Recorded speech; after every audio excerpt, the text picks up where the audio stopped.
Halo semuanya, selamat datang di channel Dokter Anime. Tempatnya bahas alur cerita anime yang durasinya panjang pol-polan. Mimin juga bakal ngasih upload video terbaru juga di sini cuy. BTW Mimin mau ngadain giveaway senilai Rp500.000 buat 5 orang pemenang untuk setiap minggunya. Pengumuman akan diumumkan setiap hari Minggu dan pengumuman akan diumumin lewat Telegram grupnya Dokter Anime cuy. Cari aja Dokter Anime 123, Dokter Anime 123. Caranya gampang banget pastinya dong. Like, comment, dan subscribe channel ini dan komentar bagus dan request judul filmnya cuy. Jangan lewatkan kesempatan ini cuy, karena kesempatan tidak akan datang dua kali. Kalau kalian mau uang 500.000 langsung saja di komen dan dituliskan aja judul filmnya. Gampang banget caranya cuy. Oke lah, kalau begitu langsung saja kita lanjut. Semuanya pasti bakal kita bahas dengan detail dan dengan durasi yang pastinya plus-plus. Nah, kali ini Mimin bakal ngebahas anime adaptasi dari sebuah game role playing nih, yaitu Princess Connect Redive.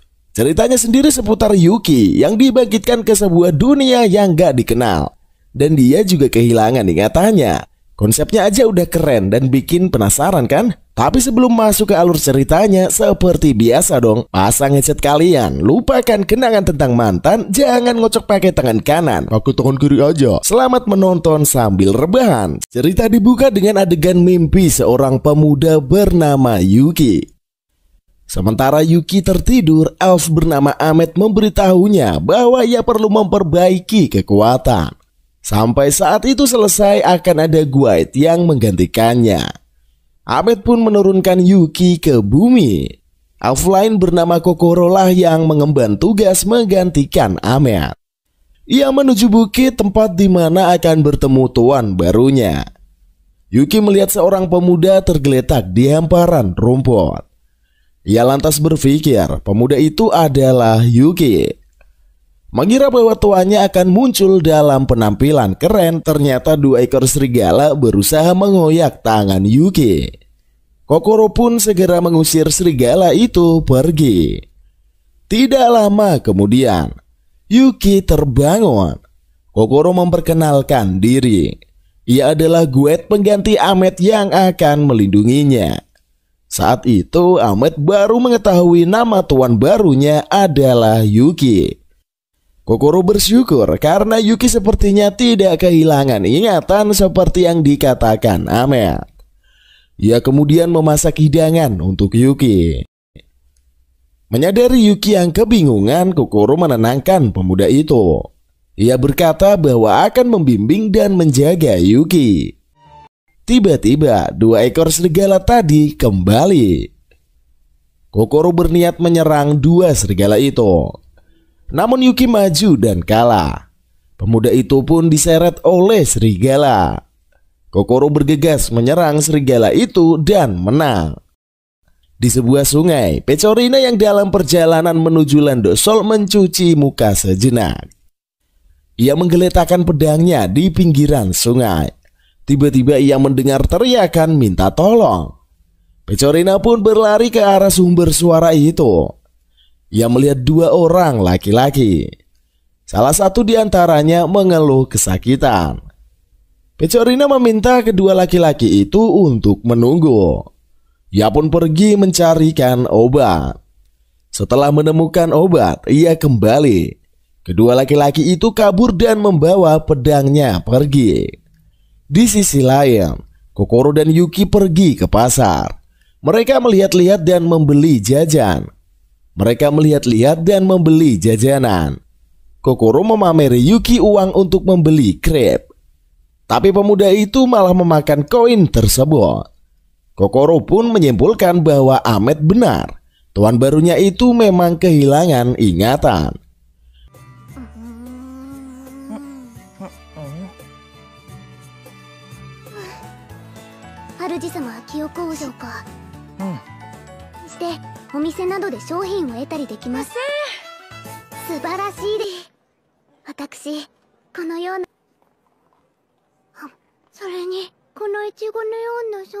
Hari berganti malam.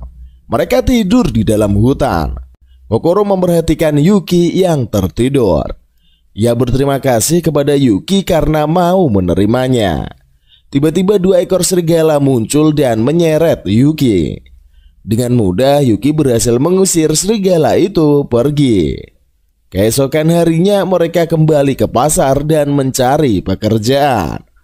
Mereka bertemu dengan Karin yang membantunya memberi pekerjaan. Karin memilihkan pekerjaan yang paling mudah, yaitu mengumpulkan jamur. Di siang harinya, Pecorin berjalan dan merasa lapar. Tiba-tiba ia melihat dua laki-laki yang mencuri pedangnya.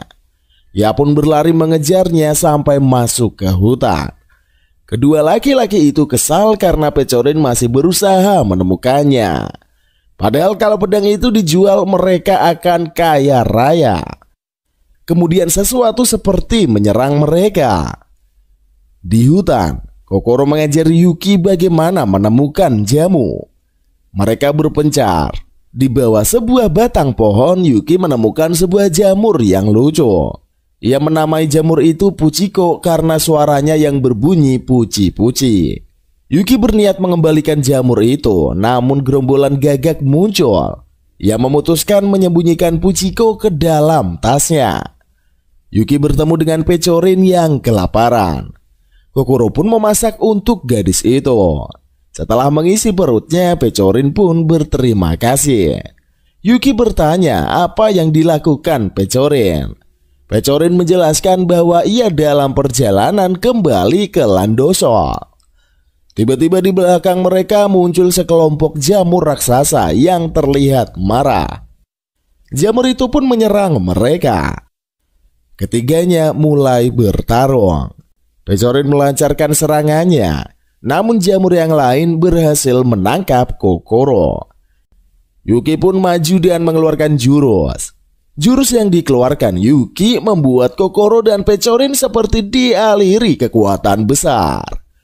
Mereka pun berhasil mengalahkan komplotan jamur tersebut.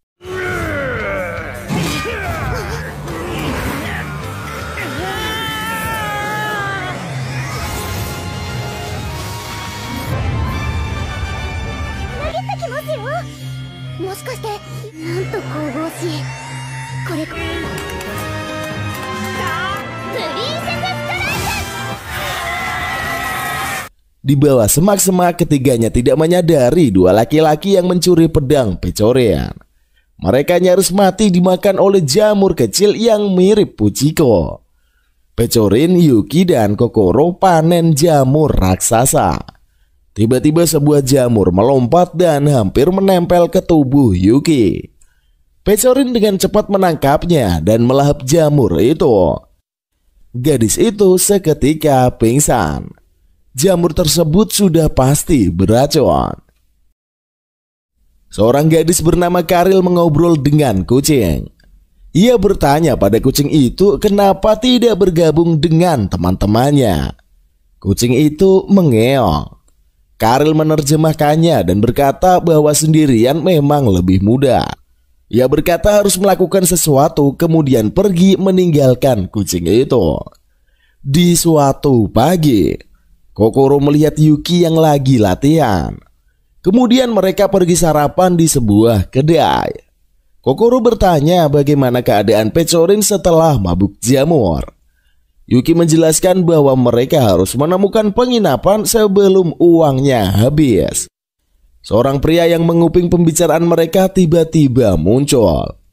Ia menjelaskan jika Kokoro dan Yuki membentuk guild, maka asosiasi akan mendukung dan memberikan tempat tinggal. Sementara itu di kandang kuda, setelah mencuci wajah di pinggir sungai, ia berencana untuk mencari pedangnya. Di sebuah terowongan, kedua laki-laki yang mencuri pedang Pecorin berdiskusi untuk segera menjualnya. Sementara itu Pecorin yang kelaparan mengikuti kompetisi makan di kota. Ia bertemu kembali dengan Kokoro dan Yuki. Tiba-tiba Pecorin melihat kedua laki-laki yang membawa pedangnya. Ia pun segera berlari mengejarnya. Di balik dinding, Karil bersembunyi dan mengawasi mereka. Tiba-tiba monster babi raksasa muncul dan menyerang mereka. Pecorin melancarkan serangan pertamanya. Dari balik pohon, Karil mengawasi. Ia mengirimkan mantra dan membuat monster babi itu berubah lebih kuat. Namun Pecorin tetap dengan mudah mengalahkan monster tersebut.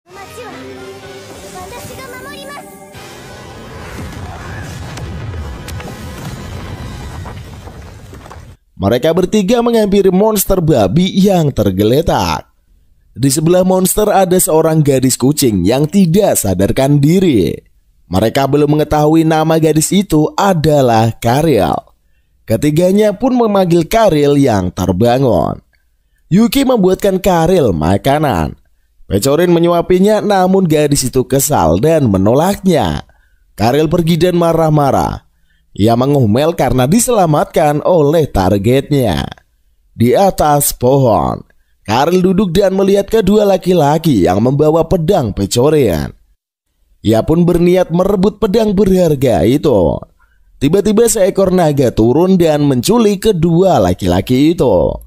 Di atas bangunan, Yuki, Kokoro, dan Pecorin mencari kedua laki-laki yang membawa pedangnya. Karil muncul dan memperkenalkan diri. Ia menjelaskan di mana pedang Pecorin saat ini. Akhirnya mereka memulai perjalanan menemukan sang naga. Mereka mengetahui bahwa naga itu tertarik dengan pedang Pecorin. Di sarang mereka melihat seekor naga yang tertidur. Sementara itu kedua laki-laki tadi dililit di ekornya. Naga itu menggigit pedang Pecorin. Tiba-tiba Yuki berlari ke depan naga dan membangunkannya. Mereka pun bertarung melawan sang naga. Karil yang teringat dengan misinya memanfaatkan kejadian itu. Ia mengirimkan mantra dan membuat naga itu menjadi kuat. Setelah bekerja sama, Yuki, Kokoro, dan Pecorin pun berhasil mengalahkan naga itu. Naga itu terlepas dari mantra Karil. Karil pun terjatuh dan nyaris diserang oleh sang naga. Pecorin muncul dengan pedangnya dan menyelamatkan Karil.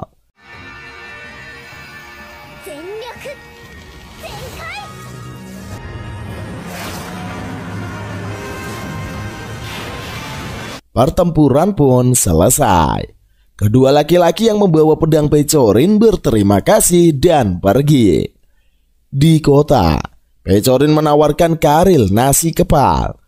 Karil yang gengsi karena kedua kali diselamatkan Pecorin menyambar makanan itu. Mereka berempat duduk sambil menikmati pemandangan terbenam. Pecorin bertanya bagaimana kalau mereka berempat membuat guild makanan. Kokoro mengungkapkan bahwa mereka memang berencana membentuk guild. Pecorin pun merekrut Karil menjadi bagian dari guild mereka. Karil kesal dan berkata bahwa mereka bukan teman. Ia pun pergi sambil membawa nasi kepal. Di bawah pohon ia melihat kucing sebelumnya ternyata telah bergabung bersama temannya. Karil akhirnya melahap nasi kepal yang diberikan Pecorin. Siang itu, Karil duduk di pinggir kolam. Ia merenungkan kekuatan Pecorin yang luar biasa. Meski demikian, Pecorin pasti memiliki suatu kelemahan. Suatu hari, Pecorin jalan-jalan di kota. Karil diam-diam mengikuti untuk mencari kelemahannya. Namun Pecorin ternyata pergi untuk makan. Pecorin bertemu dengan dua laki-laki yang membawa pedangnya. Sejak menyelamatkan mereka dari naga, Pecorin akhirnya berteman dengan mereka. Laki-laki itu memberitahu Pecorin tempat makan yang luar biasa. Di sisi lain, Kokoro menemui Karin dan meminta formulir pendaftaran guild. Yuki duduk di sebuah bangku dan melihat seorang gadis yang terjatuh. Yuki mengira gadis itu kelaparan. Ia pun memberikan nasi kepal untuk gadis dan pergi tanpa mengetahui sesuatu yang mencurigakan. Kokoro menunjukkan formulir itu pada Yuki dan meminta anggota untuk rapat. Di luar sebuah restoran, mereka melihat Karil mengintip. Gadis itu masih berusaha mencari kelemahan Pecorin. Mereka pun masuk ke dalam restoran dan makan. Setelah menyantap banyak makanan, ternyata mereka masih lapar. Pecorin pun memesan kepada pemilik restoran. Sayangnya pemilik restoran menjelaskan bahwa bahan-bahan mereka habis. Pecorin mengetahui sebuah menu rahasia dari restoran itu. Sang pemilik restoran pun terkejut dan membuat hidangan yang berbahan serangga. Setelah makanan datang, semuanya terlihat jijik. Namun setelah memaksa mencicipinya, mereka terkejut dengan rasanya yang lezat. Setelah selesai makan, Kokoro menunjukkan formulir guild. Semuanya bersemangat kecuali Karil yang pergi dan tetap menolak menjadi bagian guild. Karil kesal dan mengingatkan dirinya tentang tujuannya memusnahkan Pechorean. Di sana ia memetik buah yang mirip lemon dan memakannya. Karil berpikir rasa buah itu akan sangat pas jika dikombinasikan dengan hidangan serangga. Tiba-tiba seorang wanita bernama Christina Morgan muncul dan mengejek Karil. Keesokan harinya, Pechorin direkrut bekerja di restoran kemarin. Karil mengawasinya diam-diam. Sebelum itu Karil telah dipanggil oleh seseorang yang menugaskannya membunuh Pechorin. Seorang pria besar muncul dan menghina hidangan serangga.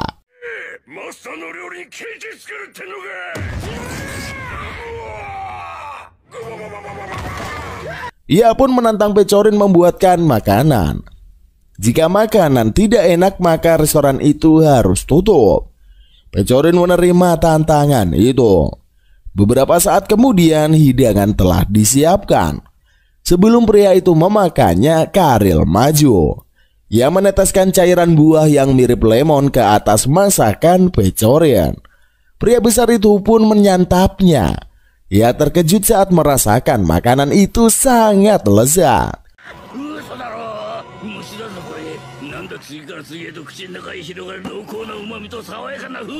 Namun pria itu tetap tidak ingin mengakuinya.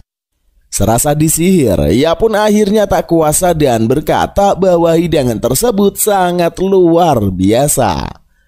Tiba-tiba pria besar itu marah dan membanting makanan. Pechorin pun meninjunya dan memberi pelajaran karena membuang-buang makanan.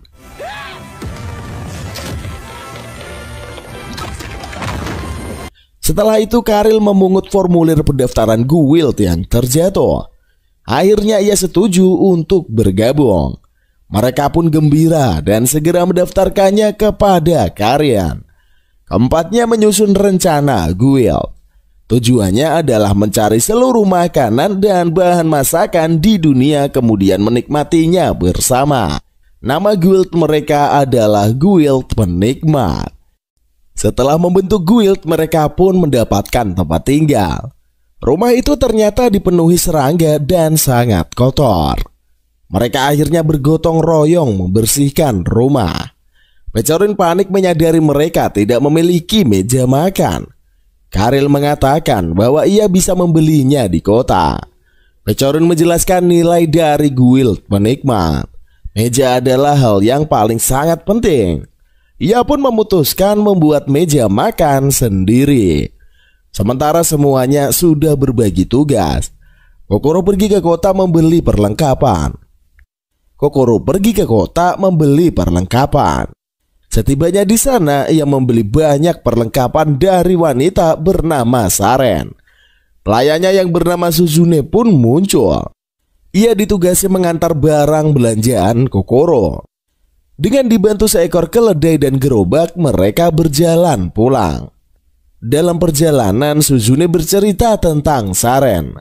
Kokoro berharap ia bisa melayani Yuki seperti Suzune kepada Saren. Tiba-tiba mereka terseret di hutan dan karena panik keledai itu pun lari.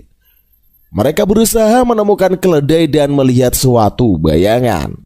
Menganggap itu adalah bayangan keledai, Kokoro pun melemparkan tali. Ternyata itu bukan keledai mereka. Sosok kambing besar berpakaian seperti manusia bernama Rima. Rima membantu mereka untuk membawa gerobak berisi belanjaan Kokoro. Segerombolan perampok pun muncul. Perampok itu berpikir menangkap Rima dan menjualnya. Rima kesal dan mengeluarkan jurus menghabisi perampok itu.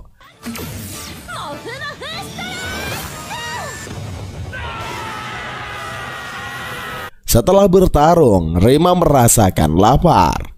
Ia memakan apel dan dalam sekejap berubah menjadi seorang gadis. Di rumah, Karil meminta bantuan Yuki memegangi bangku, sementara ia membersihkan bagian jendela yang agak tinggi. Tiba-tiba Karil terjatuh dan membuat Yuki pingsan. Ketika pingsan, Yuki bermimpi dan bertemu Hamed. Gadis itu memuji Yuki yang berhasil membuat guild. Namun ia menjelaskan bahwa Yuki telah bertemu dengan gadis-gadis yang rumit kemudian terbangun. Menjelang sore, meja makan mereka akhirnya jadi. Kokoro juga telah tiba di rumah. Pecorin pun membuat makan malam yang lezat untuk para anggota guildnya. Hari itu Yuki jatuh sakit. Kokoro dan Pecorin merawatnya. Karil mengatakan Yuki adalah seorang laki-laki, jadi nanti akan sembuh sendiri. Namun demam Yuki tidak kunjung turun. Mereka akhirnya membawa Yuki ke rumah sakit. Sesampainya di rumah sakit, yang aneh, dokter wanita yang bernama Mitsuki dan asistennya yang bernama Nanaka memeriksa Yuki. Mereka mengatakan bahwa Yuki membutuhkan operasi. Tiba-tiba seseorang laki-laki kurus berlari dan menabrak mereka. Karil, Kokoro, dan Pecorin mengenalinya sebagai laki-laki yang mengejek hidangan serangga. Laki-laki itu berkata bahwa tempat ini bukan rumah sakit melainkan penjara. Ia pun berlari dan tak lama kemudian diseret oleh seorang gadis bermata merah. Kokoro, Pecorin, dan Karil menanyakan kondisi Yuki. Namun Nanaka menyuruh mereka untuk kembali. Di siang hari, gadis bermata merah itu mengunjungi peramal. Ia diketahui bernama Eriko. Gadis itu bertanya di mana lelaki yang ditakdirkan untuknya. Lelaki itu yang tempo hari memberinya nasi kepal. Ia pun menjarah desa demi desa menemukan Yuki. Namun tidak bisa menemukannya dan merampas harta benda warga. Eriko kembali ke rumah sakit dan menemukan lelaki yang dicarinya terbaring di sebuah ruangan. Yuki membuka mata dan ketakutan melihat Eriko yang berada sangat dekat dengannya. Di rumah, Karil, Pecorin, dan Kokoro bersiap menjenguk Yuki. Sementara di rumah sakit, Eriko menyuapi Yuki dengan tatapan menyeramkan. Sesampainya di rumah sakit, mereka melihat para warga yang menyerbu rumah sakit. Keributan itu membuat Eriko marah karena mereka ganggu Yuki yang disebutnya sebagai orang yang berharga. Eriko pun menyerang mereka tanpa ampun.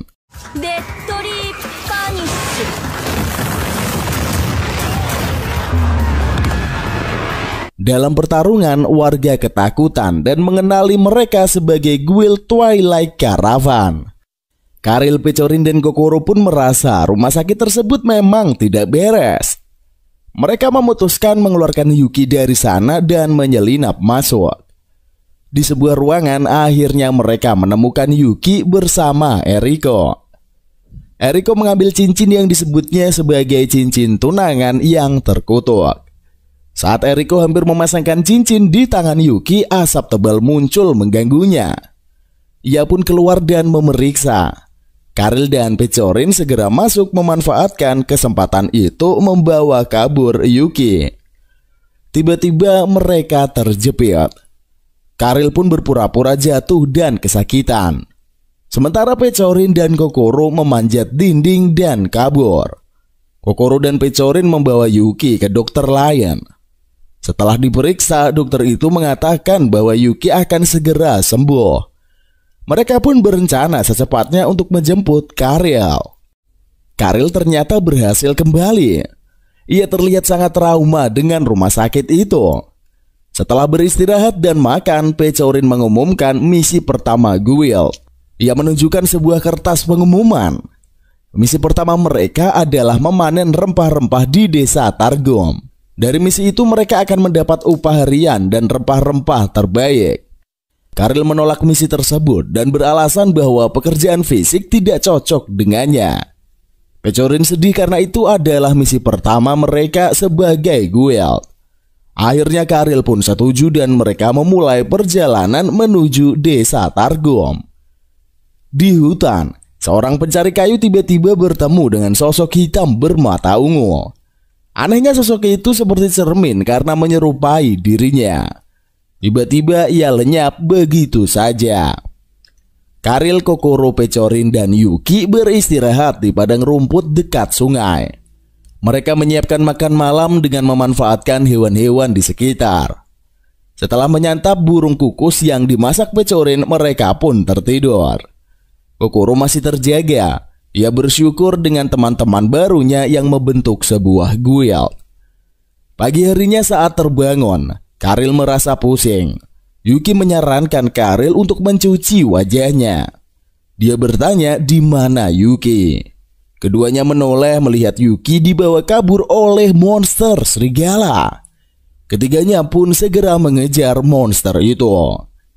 Di tengah hutan saat Yuki dibawa lari oleh monster serigala, sesuatu menembaknya. Yuki pun terlepas dari gigitan monster itu dan terjatuh. Di sana ia bertemu dengan Aoi. Tak lama kemudian, ketiga anggota guild berhasil menemukan Yuki. Yuki mengenalkan Aoi pada teman-temannya.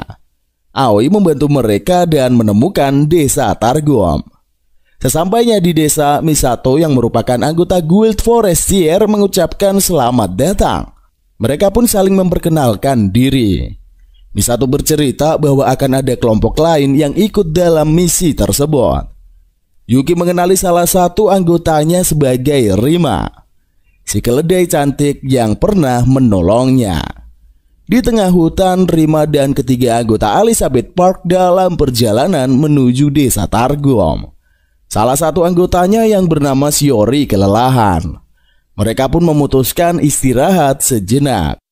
Tiba-tiba muncul sosok hitam bermata ungu. Sosok itu menyerupai mereka dan meniru apa yang mereka ucapkan. Karena panik, Rima pun menyerang sosok hitam itu.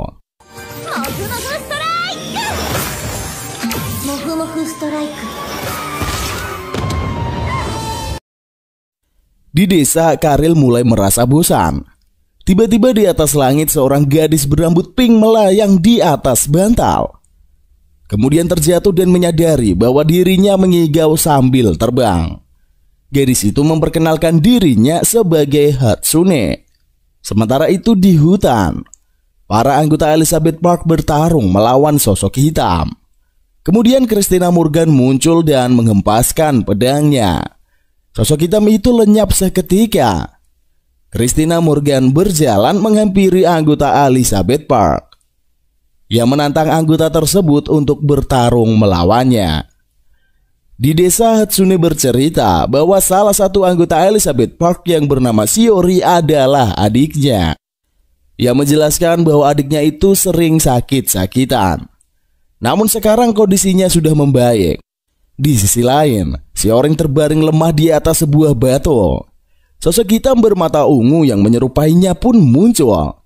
Ia tak berdaya saat sosok itu meniru kata-katanya kemudian melahapnya. Mereka berubah menjadi bola hitam raksasa dan menghilang. Di sebuah kamar, Hatsune dan Shiori mengobrol sebagai sepasang kakak adik.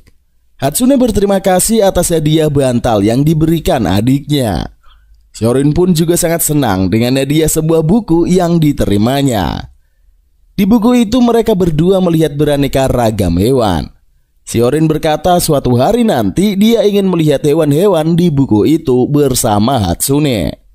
Hatsune berkata ia bisa saja mengabulkan permintaan adiknya karena kondisi Shiori sekarang sudah jauh lebih sehat. Tapi tiba-tiba Shiori terbatuk. Hatsune menyuruh adiknya beristirahat. Ia meminta maaf kepada Hatsune atas kondisinya yang sering menyusahkan. Tiba-tiba Shiori tidak lagi terbaring di atas ranjang kamarnya. Ia terjun bebas di area seperti air dengan campuran warna hitam dan biru.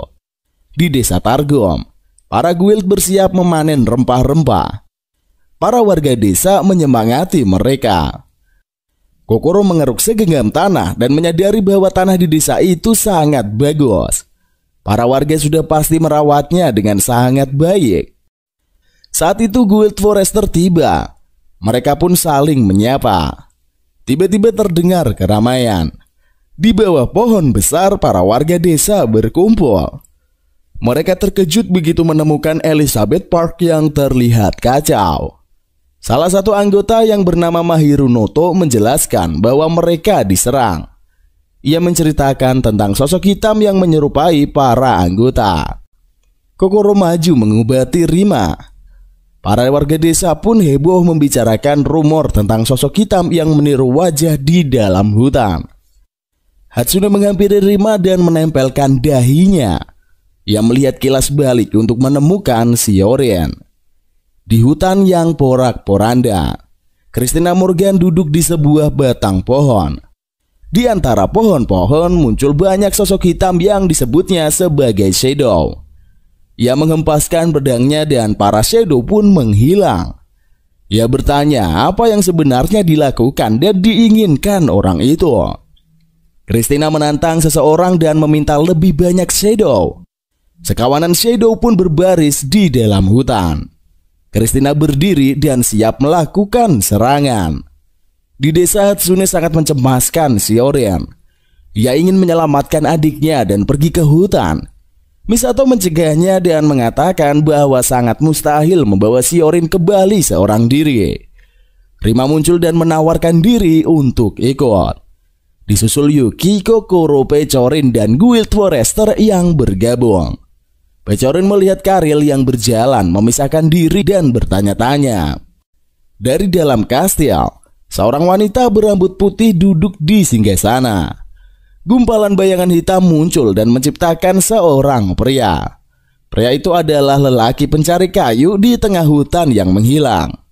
Sosok pria itu berubah kembali menjadi gumpalan hitam dan terbang masuk ke dalam dada wanita tersebut. Di dalam hutan para guil berusaha mencari Shiorien. Hatsune terbang memperluas jangkauan, tetapi sesuatu menyerangnya. Ia terjatuh dan mengenali yang menyerangnya adalah panah milik Shiorien. Saat Shiorien muncul di hadapannya, Hatsune segera bangkit dan berteriak memanggil adiknya. Namun ia menyadari sesuatu yang aneh pada Shiorien. Shiorien mengeluarkan anak panahnya dan menargetkan Hatsune. Dalam sekejap hutan pun porak-poranda oleh kekuatan panah tersebut.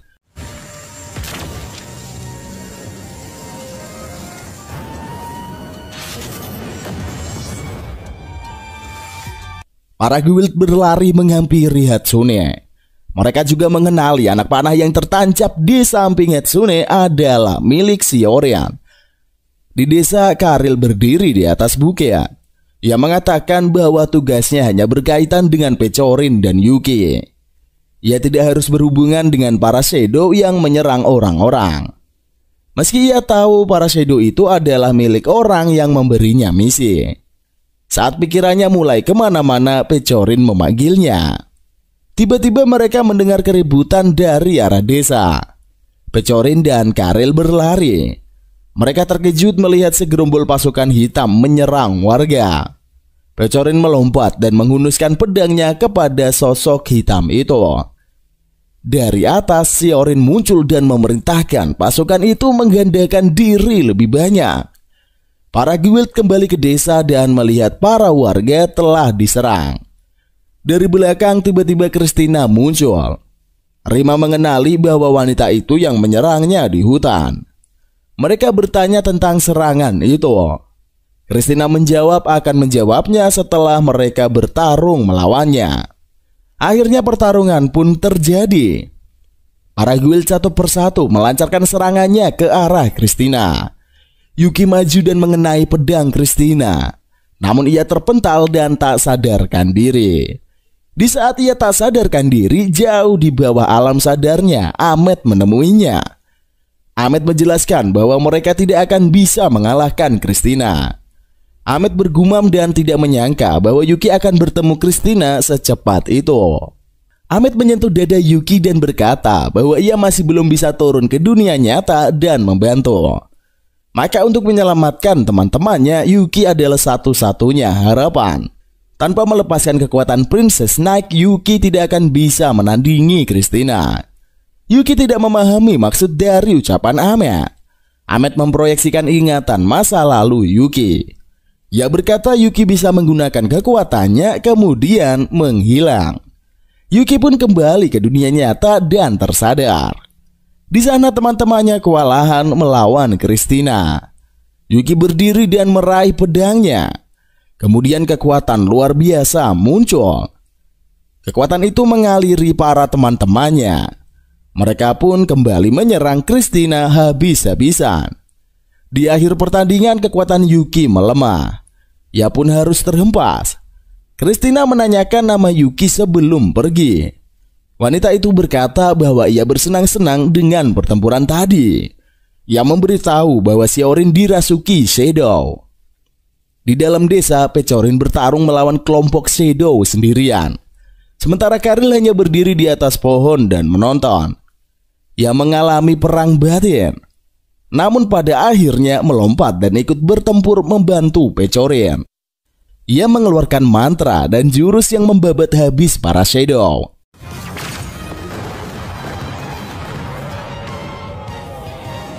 Para guildnya akhirnya tiba di desa. Hatsune melesat terbang dan menempelkan dahinya ke dahi Xiaorin. Ia menemui adiknya di dalam bawah sadar dan bersama-sama melawan sosok Shadow raksasa.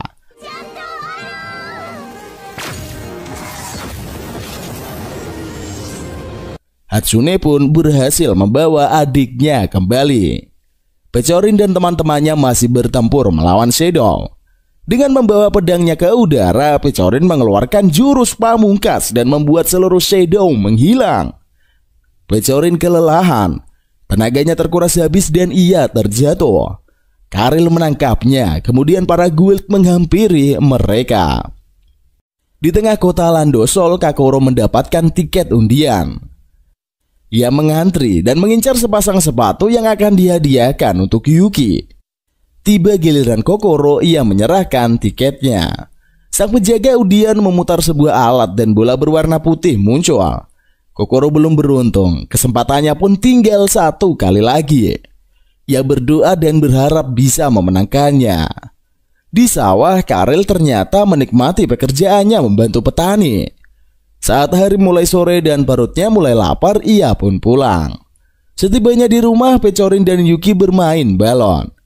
Pechorin menjelaskan bahwa Yuki memenangkan undian. Pechorin pun mengajak anggota guild berlibur ke pantai. Malam harinya, Kokoro mengetuk pintu kamar Yuki. Ia menunjukkan pakaian renangnya. Kokoro menanyakan apakah pakaian itu pantas dikenakannya. Jika Yuki menilainya tidak cocok, maka Kokoro tidak akan pernah memakai pakaian tersebut. Namun Yuki memberikan jempol sebagai jawaban. Mereka duduk di atas ranjang dan membuka sebuah buku teknik renang. Di sana, Kokoro dan Yuki mempelajari gaya-gaya berenang yang ada di buku bersama. Keesokan harinya mereka tiba di pantai. Semuanya sudah siap dengan pakaian renang. Karil bersembunyi di balik pohon karena malu. Namun Pechorin berhasil menyeret Karil turun ke laut dan bergabung. Pechorin menyipratkan air laut ke arah Yuki. Yuki berteriak perih sambil memegangi matanya. Kokoro menjelaskan air laut itu mengandung garam, jadi sebaiknya Yuki menutup matanya. Mereka berempat pun bersenang-senang. Setelah beberapa saat, akhirnya mereka menepi dan duduk di pinggiran pantai. Tiba-tiba seekor keledai yang membawa gerobak melintas dengan cepat. Kokoro mengenali salah satunya sebagai Suzune. Mereka pun saling menyapa. Yuki bertanya apa isi gerobak yang mereka bawa. Suzune menjelaskan bahwa mereka akan membuka toko makanan di pantai. Setelah toko tersebut siap, mereka pun memesan makanan di sana. Pechorin heran, padahal makanan di toko tersebut lezat tetapi tidak ada pengunjung yang datang. Saren menjelaskan bahwa di sekitar pantai juga banyak toko makanan lainnya. Di sisi lain pantai, sebuah toko yang menjual takoyaki ramai dikunjungi pelanggan. Mereka mengunjungi toko itu dan melihat antriannya yang sangat panjang. Mereka tidak mengerti mengapa di pantai yang panas hidangan panas malah ramai peminat. Di sana mereka bertemu dengan ketua Fundamen Mercurius bernama Akino. Akino menjelaskan bahwa saat pengunjung berenang maka tubuh mereka akan dingin, sehingga menyantap takoyaki yang panas adalah solusinya. Akino mengusulkan agar Saren menjadi partner bisnis takiyakinya. Akino mengatakan jika Saren keras kepala, hal itu akan membuatnya menumpuk hutang. Mereka pun kembali ke toko Saren. Di sana mereka memikirkan ide makanan baru untuk dijual. Mereka bereksperimen terhadap bahan-bahan yang ditemukan di sekitar laut dan pantai. Tiba-tiba lonceng peringatan terdengar. Ada seseorang yang tenggelam. Pecorin berlari dan menyelamatkan seorang gadis yang dililit kraken. Ia pun mengejar kraken tersebut dengan tangan kosong. Di pinggir pantai, Karil mengeluarkan mantra dan membantu Pecorin menghabisi kraken tersebut.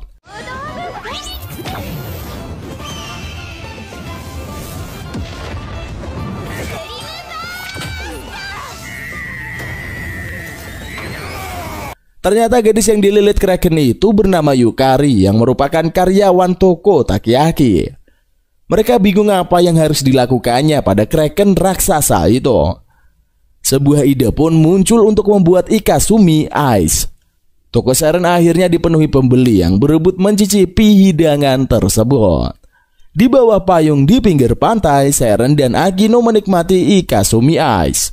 Mereka berdiskusi dan saling mengakui kemampuan berbisnis satu sama lain. Kedepannya pun sepakat mengkolaborasikan Ikasumi dan Takiyaki. Di pinggir pantai, Karil memberikan hadiah pada Pecorin, Kokoro, dan Yuki. Setelah Karil membaca mantra, Yuki berkata tidak ada sesuatu yang berubah.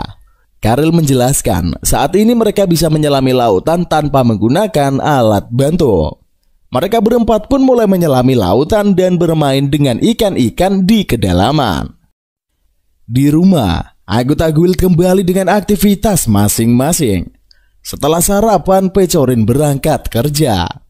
Yuki dan Kokoro berpamitan kepada Karil. Mereka perlu mengantarkan bahan mentah kepada bos Pecorin. Di pasar, Pecorin bersemangat berbelanja. Sementara itu Kokoro dan Yuki tiba di restoran bos Pecorin. Pria itu tertunduk di bangku dengan lesu dan aneh. Kedua rekannya bersyukur akhirnya Yuki dan Kokoro tiba. Yuki menyentuh lengan pria itu. Tiba-tiba saja dalam gerakan cepat pria itu bergerak di luar kendali membuat puding. Yuki menuju ke atas dan melihat seseorang. Seseorang itu memperkenalkan diri dengan nama Shinobu. Shinobu adalah peramal. Ia diberitahu ada seorang pemilik restoran yang membuat puding seperti kesurupan. Shinobu turun menghampiri pria itu. Sebuah asap muncul dan sosok hantu bernama Miyako muncul. Miyako menjelaskan bahwa ialah yang merasuki pria itu dan membuat puding. Shinobu meminta tolong pada Yuki dan Kokoro untuk mendatangi Guild House Diabolos. Mereka pun berangkat bersama. Dalam perjalanan, Miyako terus mengomel agar Yuki membawa puding dengan baik. Sesampainya di Guild House yang berbentuk kastil itu, mereka dihadang oleh dua pengawal. Pengawal itu memarahi Shinobu karena membawa orang luar masuk ke kastil. Shinobu menjelaskan bahwa kedua orang itu mungkin bisa membantu. Mereka berniat membangkitkan seutuhnya Raja Vampir legendaris. Merasa aneh, Kokoro pun mengajak Yuki pergi. Namun mereka dihadang oleh ribuan kelelawar. Akhirnya Yuki dan Kokoro pun mengikuti Shinobu memasuki kastil. Di sana mereka bertemu Ilya Ornstein, sang raja vampir legendaris yang terperangkap dalam kristal. Yuki merasakan energi yang luar biasa dari kristal itu. Ilya Ornstein terbang keluar dari dalam kristal. Tiba-tiba sosok itu berubah menjadi seorang anak kecil. Dahulu kala Ilya adalah seorang vampir legendaris yang memimpin ras kegelapan. Ia bertempur melawan ras elf, human, dan beast. Namun dalam perperangan dewa terakhir, Ilya kalah dan dia pun disegel. Shinobu dan teman-temannya berhasil mengeluarkan Ilya dari segel. Namun karena sihir yang kurang, Ilya harus berubah menjadi bocah setiap meninggalkan kristal itu. Ilya menyentuh dada Yuki. Kokoro memasang kuda-kuda lalu melindungi tuannya. Namun Ilya menjelaskan bahwa ia tidak berniat menyakitinya. Ilya tidak merasakan kekuatan apapun dalam tubuh Yuki. Seharusnya ia bisa merasakan sesuatu karena Yuki bisa merasakan roh Miyako. Ilya kecewa dan berjalan kembali ke kristalnya. Namun segerombolan kelelawar menyerangnya. Kelelawar itu tidak mau mematuhi perintahnya saat ia menjadi bocah. Yuki pun berlari dan menggendong Elia. Saat itu Elia tiba-tiba merasakan aliran energi yang luar biasa. Dalam sekejap energi itu membuatnya berubah menjadi dewasa. Kekuatan Elia pun kembali. Ia mengeluarkan energinya dan membuat kelelawar yang semula menyerangnya menjadi tunduk. Sayangnya hal itu tidak bertahan lama. Elia kembali lagi menjadi bocah kecil. Yuki dan Kokoro menggunakan kesempatan itu untuk melarikan diri. Namun Miyako mencegahnya. Di lantai, puding-puding kesayangan Miyako tumpah berceceran. Miyako marah dan menghukum mereka berdua. Di rumah, Karil mulai bosan karena Yuki dan Kokoro belum kembali. Namun tidak lama kemudian keduanya tiba di rumah. Karil membuka pintu dan terkejut karena mereka tidak hanya berdua. Shinobu memperkenalkan diri dan Miyako. Karil kesal dan berkata bagaimana bisa mereka membawa hantu pulang. Setelah duduk dan mendengarkan penjelasan Kokoro, Karil tetap tidak bisa menerima mereka membawa hantu pulang karena puding.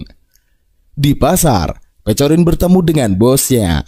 Ia menerima cerita bahwa bosnya baru saja terbebas dari hantu puding karena bantuan Yuki. Di sana mereka berkumpul untuk minum-minum merayakannya. Seorang wanita pun muncul dan memukul salah satu pria dengan panci. Pecorin memanggil wanita itu Mama. Pecorin pergi ke toko buah milik wanita itu dan membantu berjualan di sana. Kabar bahwa toko buah itu memiliki pegawai baru yang cantik pun tersebar. Para warga tersebut mengunjungi Pecorin di sana. Wanita itu berkata bahwa Pecorin kembali dan menjadi sosok yang hebat. Kedua orang tuanya pasti bangga. Sementara itu di rumah, Yuki, Kokoro, dan Karil bereksperimen membuat puding untuk Miyako. Yuki menjelaskan mereka memiliki seorang teman yang jago masak. Di desa, Pecorin berpamitan dengan warga dan akhirnya tiba di rumah. Pecorin kaget saat menemukan ketiga temannya berubah menjadi puding. Sementara di sana juga terdapat dua orang asing. Miyako mengatakan akan mengubah Pecorin menjadi puding juga. Ia menjelaskan bahwa ketiga orang itu menghancurkan pudingnya. Sehingga Miyako pun menghukum ketiganya membuat puding, namun gagal. Pecorin berkata akan membuatkan Miyako puding dan menjamin rasanya enak. Tak perlu menunggu waktu lama, sepiring puding cantik pun siap di atas meja. Miyako terkesima dengan penampilan puding tersebut. Ia mencicipinya dan terbang merasakan kelezatannya.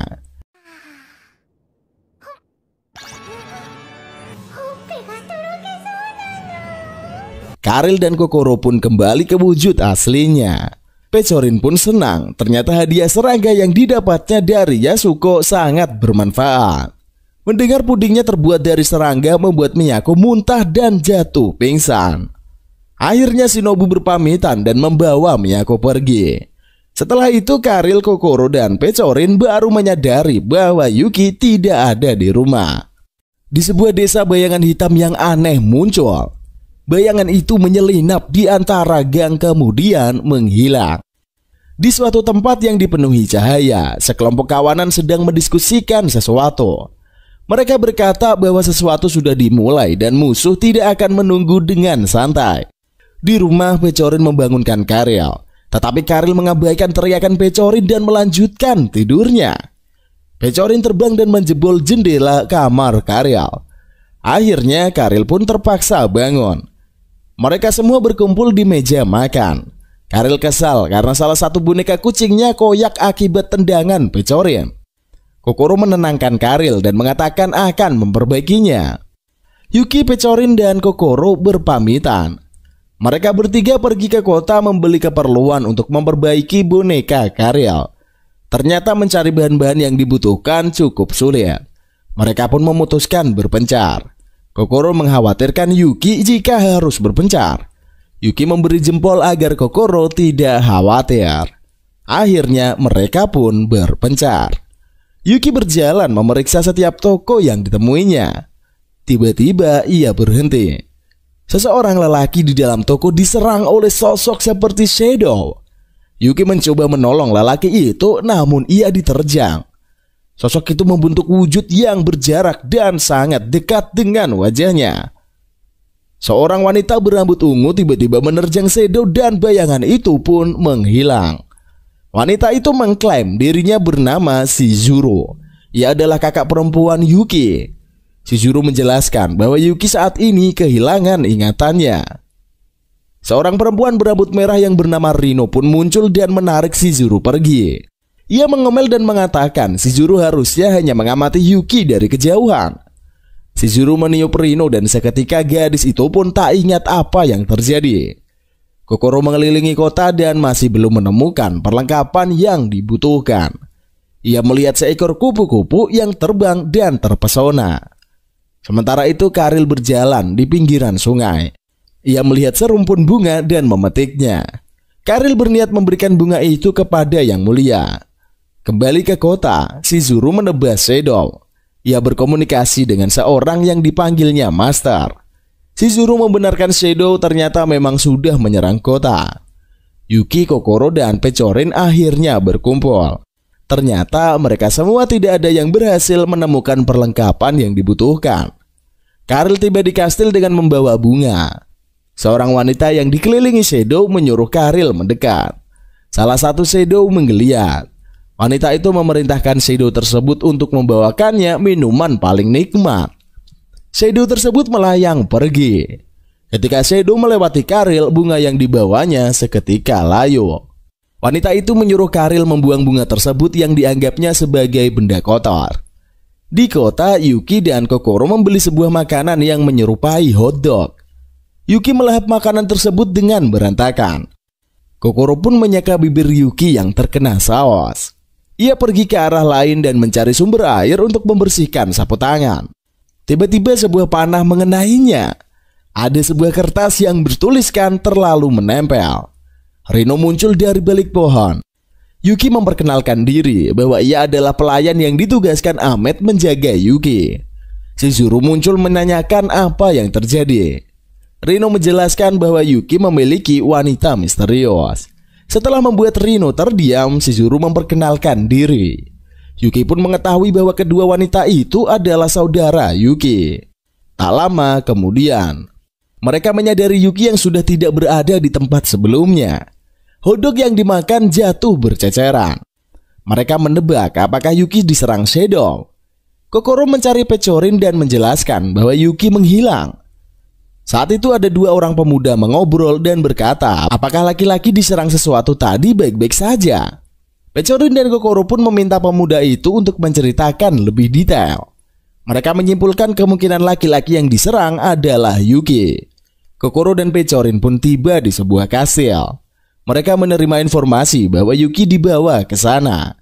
Pechorin menjebol pintu. Ia melihat ada dua orang pemuda yang di awal cerita membawa kabur pedangnya. Dua orang pemuda itu menangis dan mengatakan Pechorin datang menyelamatkannya.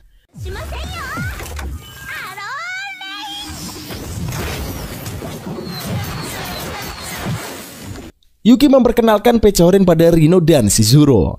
Mereka pun menyusun misi pencarian. Setelah tiba di asosiasi guild, mereka membuat pengumuman pencarian. Karin menjelaskan bahwa sebelumnya Yuki sempat mengunjunginya. Pintu terbuka, Yuki masuk dengan membawa sesuatu yang menyerupai permen kapas. Yuki menceritakan saat ia menyantap hotdog, ia melihat gadis menakutkan yang ditemuinya di rumah sakit. Yuki pun kabur kemudian menemukan misi untuk mendapatkan ulat sutra.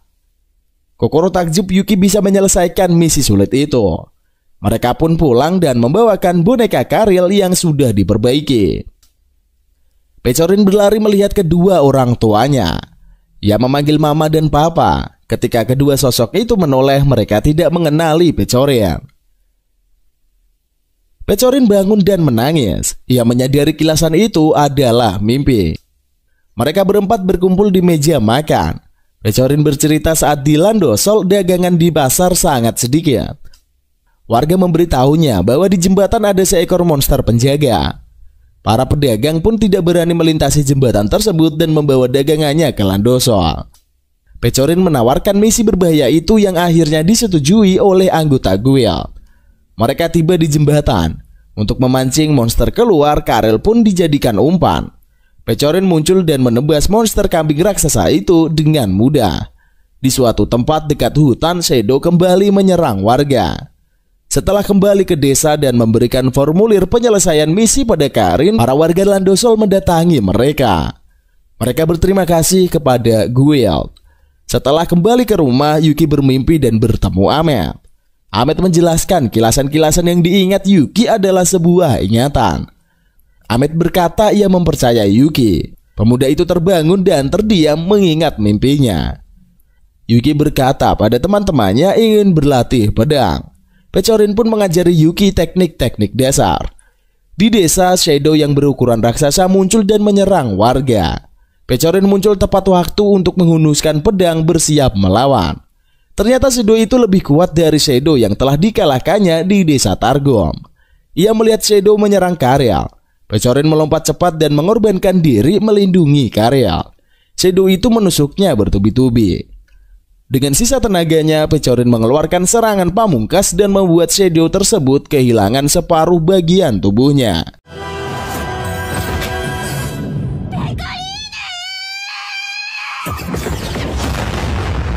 Pecorin terhempas ke arah tanah.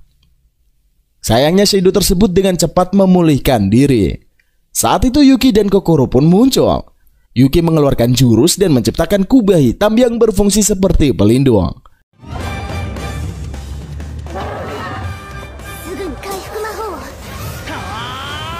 Ketika Yuki menggunakan kekuatannya, kilasan-kilasan ingatan itu menyerangnya.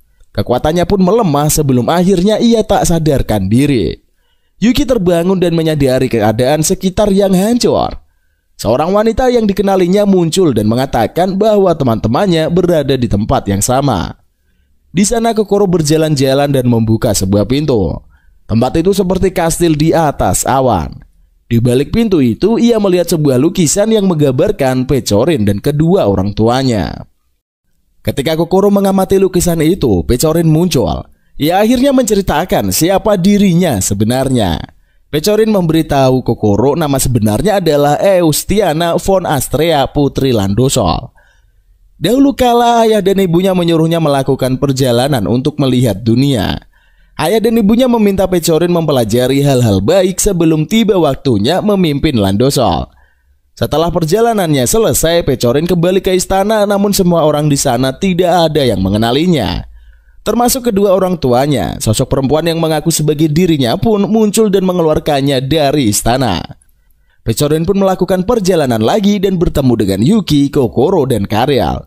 Ia sangat senang bisa bertemu mereka. Namun di sisi lain, ia juga takut bahwa mereka akan dilupakan suatu hari nanti. Pecorin pun menangis. Dari balik pintu, Karyl mendengar cerita itu diam-diam. Di ruangan antah berantah, seorang wanita yang dikenalinya mengatakan bahwa ia bukanlah musuh. Ia juga memberitahu Yuki bahwa dia bagian dari dunia lain dan saat ini teman-temannya sedang berjuang menghadapi suatu kenyataan. Wanita itu meminta Yuki untuk mengenali tempat di sekelilingnya. Yuki pun mengetahui itu adalah tempat bertemu Ahmed. Wanita itu menyentuh dada Yuki dan menjelaskan bahwa pemuda itu memiliki kekuatan yang dapat menyelamatkan teman-temannya. Namun di sisi lain, kekuatan itu juga membuat Yuki kehilangan ingatannya. Wanita itu menceritakan tentang Shadow yang muncul dan memakan jiwa-jiwa manusia. Di desa, para warga panik mencari Pecorin. Mereka tidak bisa menemukan gadis itu. Sekelompok pasukan datang menyelamatkan mereka. Namun jelas kedatangan mereka sangatlah telat. Christina muncul dan mengungkapkan keanehan yang terjadi. Seharusnya serangan sebesar itu mengirimkan sinyal tepat waktu, sehingga pasukan dapat turun segera. Christina bertanya sebenarnya apa yang dipikirkan raja di istana. Sementara itu di istana, Karyl bertarung melawan Shadow. Ia meratapi dirinya yang merupakan pesuruh dari Eustiana palsu. Eustiana palsu yang membuat temannya menderita dan kehilangan keluarga. Eustiana palsu yang memberikan perintah mengawasi Yuki dan Pecorin. Karyl pasrah ketika Shadow bersiap menyerangnya. Namun tiba-tiba Pecorin muncul dan menyelamatkannya kembali. Pecorin mengajak Karyl bertempur bersama melawan Shadow. Tidak lama kemudian, Yuki muncul. Ia dipinjami kekuatan besar oleh wanita berambut merah. Disalurkannya energi itu kepada seluruh teman-temannya melalui mantra. Mereka pun bertempur habis-habisan mengalahkan Shadow.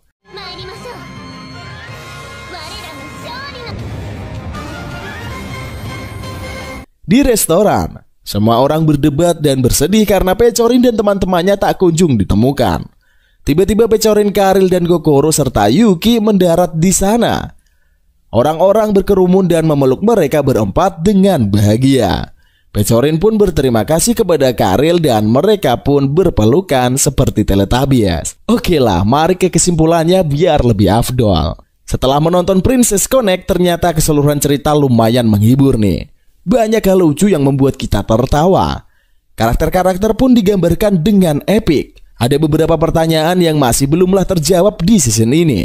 Tentang sosok Eustiana palsu dan motifnya mencuri posisi Pecorin. Ditambah peran Yuki dalam season ini yang dirasa sedikit kurang nendang sih dibandingkan para cewek lainnya. Mungkin karena memang anime ini memiliki kelanjutan di season 2. So, kemungkinan besar di sana pasti akan bakal nemuin jawaban-jawaban dari season 1. Oke lah kalau gitu segini aja pembahasan dari video kali ini. Terima kasih yang udah menyaksikan video ini sedari awal sampai akhir. Jangan lupa untuk di like, comment, dan subscribe kalau belum. Dan sampai jumpa di video berikutnya. See you in the next video and bye-bye.